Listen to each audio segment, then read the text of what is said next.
What if you could get a meeting with almost anybody? I mean, powerful influencers, the best clients in your market, etc. What if you had a methodology to consistently get those meetings?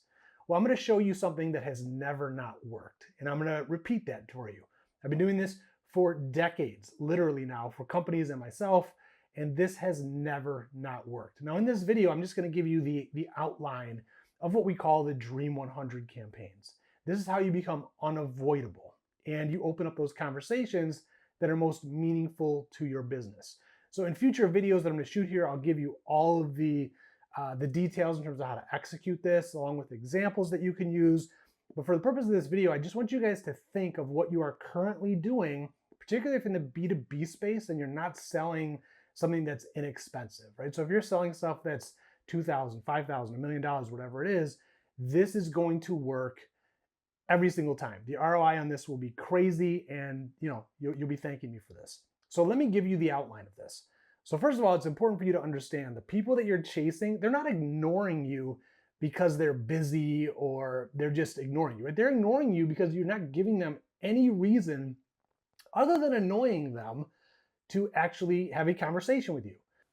And in a world of AI and automation, everybody's looking for an easy button.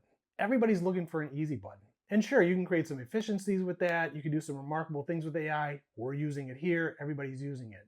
But I'm telling you, if you want to break through and get meetings with people that you thought were impossible, when everybody's zigging, you have to zag. And I'm going to show you exactly how to do that right now. So the first thing you're going to do is pick your prospects. Okay, we call it the Dream 100. This could be the Dream 1, the Dream 5, the Dream 200. It depends on your team and what your bandwidth is. But for the purpose of this video, I'm going to call it the Dream 100. Okay, so the Dream 100 is taking a list of all your ideal prospects. These are people that would be amazing if they became customers. And you're going to narrow that down to your Dream 100.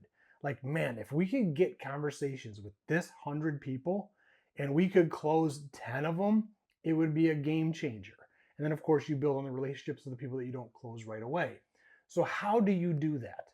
So the first thing you want to do is you want to become somewhat known, right? It's know, like, and trust. So the easiest way to do this right now is go to LinkedIn, make sure you're connected with these people. And if you're not, engage with their content, comment when they post stuff, if they do, like their stuff. Just if you're on LinkedIn, whether it's a business page or your own profile, you'll see the same people, commenting and engaging, and you almost start to feel like you know them a little bit.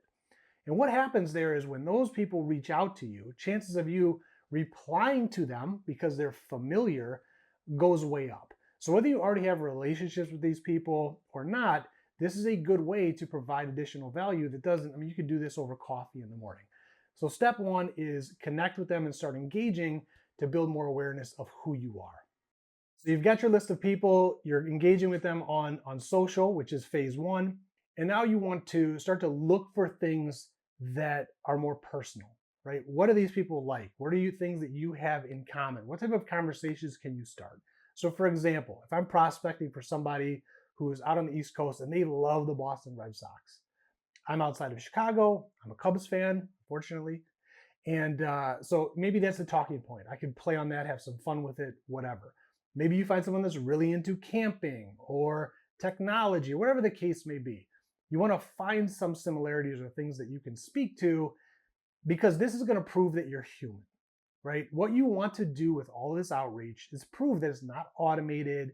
You're not clicking a button. It's not coming out of some system, but you've actually spent the time, energy, and effort to reach out to them to get a conversation, because that's where the impact happens. You have to do that. And today, everybody's radar is on high alert for, what's human. I'll give you an example. Like it was a week ago, my wife and I were at home, and we got a text from my daughter. And it was, very well written. My daughter's bright. It just didn't sound like her. And my wife turns to me, she goes, "Do you think that she's using ChatGPT to send these to us?" You know what I mean? It's like, she wasn't, it turns out, but everybody's radars are up. No matter how close you are to people, everyone assumes that everything is being automated and they're talking to you and communicating and being marketed to by bots. So if you can prove that you're actually putting the time and energy in, it's going to make all the difference in the world. Now, this is where the magic happens. Okay, you're going to send something physical to these prospects. And this is where everything typically breaks down for people because this takes a little bit of creativity, some thinking and some effort to put these together. And so where most companies go wrong is they look at the amount of time, energy, and effort, and they go, man, we're just not good at that. We don't have the resources for that. You know what's better? Let's just load this list and hit send, right?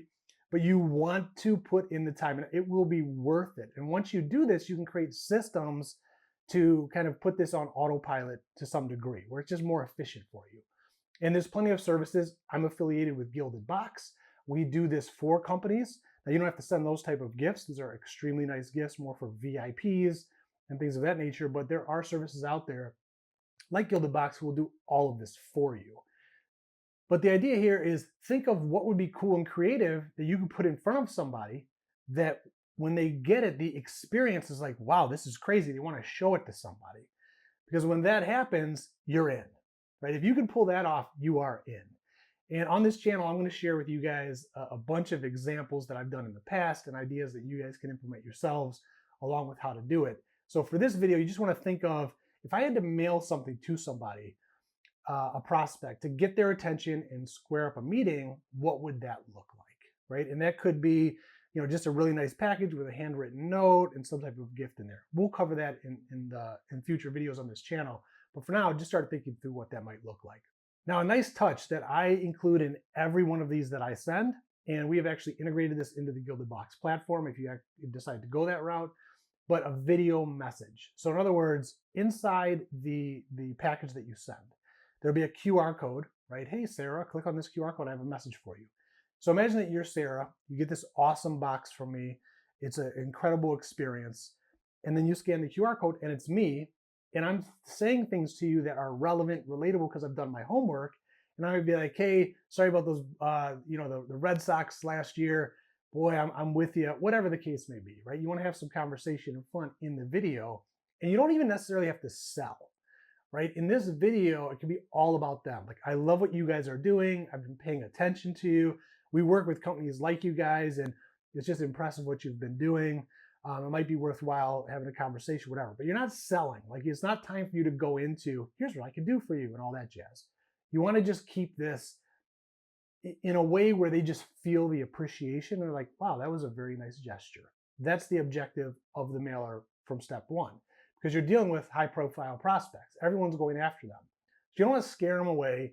You don't want to be sleazy. You have spent time and energy and effort on this. So you just want to let them know. I wanted to just reach out and say how impressed I am with you guys. Of all the clients and companies that I would love to work with, you guys are way up on that list. I just love what you're doing and everything that we talked, whatever. Now you're just going to send it. Easy as that. And it's very easy to look at the dollars and go, we're going to save a little bit. And no, send it priority. Like, there's many instances of clients and myself where we end up sending a bunch of these next day air. Much more expensive. But again, you want to look at that ROI. What are these people worth? How important are they to you? And what's the value if you can get a meeting? And so if you can send these priority or next day air, it's just going to have a bigger punch because it just shows these people they're even more important. Right? I mean, you took all the time to do all of this and send it, priority or next day air. Wow, I got to see what this is. Now, once you send them, you will be tracking them, of course. And I can tell you it's not abnormal to get a 100% response rate. That's not unusual. You're going to get a very high response rate, even for people that say, man, that was awesome. Thanks for sending that. I loved it. I shared it with my team, but it's just not, the timing is not right now, wherever the case may be. Great. Now you've set yourself apart, so that ongoing communication, you're elevated above everybody else anyway. So you can see how this snowball starts to roll for you because that position that you wanted to get in the mind of that prospect, you've now accomplished that. And a percentage of those people, of course, are going to be much more willing to talk to you.